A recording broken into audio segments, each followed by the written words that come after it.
बनाना है भारत नशा मुक्त भारत बनाना है।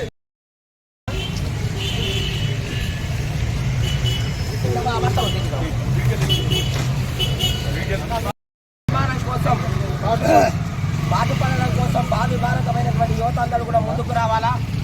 మత్తు పదార్థాల వ్యసనాలకు గురి అయి రేపటి భారత సమాజాన్ని మనం ప్రమాదంలో నెట్టేయద్దని చెప్పేసి అందరూ కూడా భావిస్తూ ఉన్నారు. కాబట్టి అనుభవం ఉన్నటువంటి గొప్ప వ్యక్తుల యొక్క పాఠాలు తీసుకోవడంలో మనం అందరం కూడా ముందుండాలని వాడి బతుకు చీకటిలో నెప్పట్టెట్టకు తెలిసి తప్పు జరిగితే తిరిగి రావే ప్రాణాలివి వెలకట్టని జీవితాలు రేపటి ప్రతిరూపాలు సమాజంలో మార్పు జాను వెలుగు దివ్యలై మీరు రేపటి ఈ సమాజానికి వెలుగు రేఖలవ్వాలా. ప్రతి ఒక్కరూ యువత ముందు కదము నడవాలా. మరిచిపోకుమా భావితరం ఓ యువకుడా బాధ్యతగా మసులుకొని బతుకు విలువలు. కాబట్టి యువతలే బలైతున్నాయి. కాబట్టి మత్తు పదార్థాలను అందరూ కూడా మానేయాలని చెప్పి కోరుకో.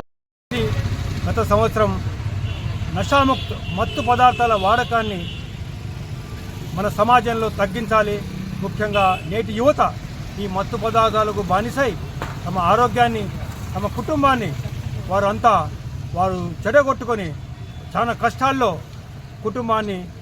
కుటుంబ బాధలని వారి అనుభవంతో లేక ఈ యొక్క మత్తు పదార్థాల వాడకాన్ని నాకు ఇందులోనే సంతోషం ఉందని ఒక చిన్న సంతృప్తి పొంది ఈ వాడకం అన్నది ఎక్కువ చేసుకుంటున్నారు. కాబట్టి యువతకు మేము వయోవృద్ధులం ఇచ్చే ఒక సందేశం, దయచేసి ఈ మత్తు పదార్థాల వాడకం మీరు వాడొద్దు.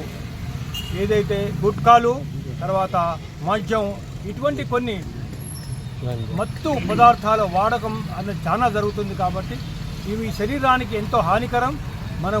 మన శరీరాన్ని మొత్తం మన ప్రతి భాగం ఒక చెదల్లా తొలిచివేసేసి మన ఆరోగ్యాన్ని పాడు చేసుకొని మన కుటుంబంలోని పెద్దలని బాధ పెట్టడం జరుగుతుంది. కాబట్టి ప్రతి ఒక్క యువత, ప్రతి ఒక్క వృద్ధుడు, ప్రతి ఒక్క మన మనిషి ఆరోగ్యం మత్తు పదార్థాలు వాడకుండా ఉంటేనే మన ఆరోగ్యం మన కుటుంబానికి శ్రేయస్కరం.